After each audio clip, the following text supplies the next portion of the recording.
안녕하세요. 미국 주식의 럭키 여행입니다. JPQ 커버드콜 ETF 대해서 여전히 소음이 많습니다. 지금 시장이 좋아서 커버드콜이 성적이 좋다. 그래서 배당금이 안정적이고 주가도 안정적이다. 하지만 하락장에서는 커버드콜 구조상 상방이 막혀있고 하락은 그대로 영향을 받지 않느냐. 그럴 거면 슈드가 낫지. 이런 댓글을 종종 보이곤 합니다. 팩트로 말씀드리겠습니다. 하락장에서는 어떤 자산이든 슈드, QQQ, S&P 500 모든 자산이 하락합니다. 단지 시장이 어떤 이유로 하락하느냐에 따라 하락 정도가 다를 뿐입니다. 오직 초단기 채권 같은 일부 자산을 제외하면 하락장에서는 대부분의 자산이 가치 하락을 피하지 못합니다. 저는 이렇게 생각하시는 분들은 핀트를 잘못 짚은 거라고 봅니다. 주식 가격을 보고 투자를 한다면 결국 저렴할 때 사고 비싸질 때 파는 것이 원칙입니다. 이 과정을 들여다보면 주가의 가격이 저렴할 때는 가격이 더 내려갈지 모른다는 공포가 느낄 때 이런 상황에서 리스크를 감수하고 매수하는 사람들이 시간을 통해서 큰 수익을 보게 됩니다. 그런데 그 과정을 생각하지 않고 앞으로 안 좋은 방향이 나타날 것을 걱정하며 부정하거나 비난하는 것은 옳지 않습니다. 그 사람들은 바로 여러분들이 행동하지 않을 때 리스크를 감수하고 실행에 옮긴 분들입니다. 만약에 앞으로 하락한다면 나스닥이 JPQ나 커버드콜 역시 원금이 나올 텐데 어떻게 하지? 라고 걱정이 된다면 아직 투자할 때가 아닌 겁니다. 하지만 저는 수익률을 따지기 전에 자산의 흐름과 특성을 보고 판단합니다.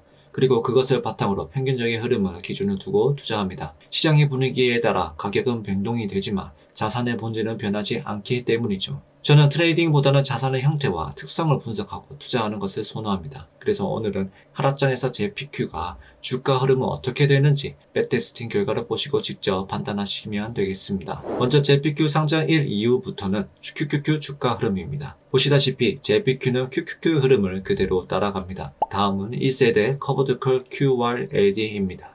주가 흐름은 JPQ와 달리 정반대로 움직입니다. 저는 이것을 보고 현재까지는 JPQ가 상당히 좋은 ETF다 판단을 하는 겁니다. 수익률을 비교하기 전에 말입니다. 최소한 나스닥 흐름을 따라가려고 노력하는 것이죠. 현재 결과 기준으로 JPQ의 원금이 녹는다는 소리는 나올 수가 없습니다. 그러면 지금이 아닌 하락장을 한번 보도록 하겠습니다. 우선 JPQ는 신생아 ETF이기 때문에 과거 주가는 알 수는 없지만 추적을 해야 합니다. JPQ의 과거 주가를 추적하는 방법은 이렇습니다. 예를 들어 주가가 1% 상승 또는 하락을 했을 때 커버드콜 상품은 평균적으로 몇 퍼센트 반영이 되는지 데이터를 추적합니다. 자료를 보시다시피 JP 기준으로 보면 S&P 500이 100% 상승한다면 JP는 평균적으로 55%만 상승하고 하락할 때는 69% 따라간다는 평균 데이터가 나왔습니다. 이 데이터를 바탕으로 오차율을 확인해 본 결과 평균적으로 오차율은 0.2%로 나타났습니다. 물론 시기에 따라서 오차율이 더 커질 수는 있지만 평균적으로는 큰 차이가 나지 않는다는 것을 확인했습니다. 이런 방식으로 JPQ의 과거 주가를 추적했음을 알려드립니다. 2004년 1월부터 2024년 10월 기준으로 보시다시피 주가 흐름은 나스닥 흐름은 최대한 따라갑니다. 제가 JPQ의 건물주를 투자하면서 월세를 받는 구조라고 하는 이유도 바로 이 때문입니다. 직접 투자하는 QQQ는 주가 차익으로 인플레이션보다 높은 수익률을 얻지만 반면 JPQ는 주가가 인플레이션만큼 상승한다고 볼 수 있고 그동안 꾸준히 배당금을 받는 구조를 가지고 있습니다. 다음은 리먼 사태에 터진 2007년부터 2009년 하락장입니다. 이 기간은 2년이며 JPQ와 QQQ 흐름을 동일하게 움직입니다. 이 데이터 바탕으로 백테스트한 결과 말씀을 드리겠습니다. 투자 금액은 1000만원, JPQ 상장일 이후부터 현재까지 받은 월 평균 배당률은 0.93% 그리고 12개월을 곱하게 되면 연 배당률은 11.2% 됩니다. 왼쪽은 QQQ, 오른쪽 JPQ 결과입니다. QQQ는 수익률 마이너스 24%, JPQ는 누적 배당금 포함 시 마이너스 8%, 세후 기준 마이너스 11%입니다. 2007년 하락장 기준으로는 투자 원금으로 보았을 때는 JPQ 주가 하락은 크게 방어하지는 못했지만 누적 배당금을 포함한다면 총 자산 하락은 방어하는 모습을 보여줍니다. 그렇다면 만약에 JPQ에서 나오는 배당금을 JPQ에 재투자한다면 어떤 결과가 나올까요? 세후 기준은 수익률 마이너스 12%로 나옵니다. JPQ 배당은 재투자하지 않았을 때와 크게 차이 나지는 않습니다. 다음 하락장도 살펴보겠습니다. 최근 22년 하락장입니다. 기간은 21년 9월부터 23년 9월까지입니다. QQQ 수익률은 보합 수준이며 JPQ는 마이너스 10.8%입니다.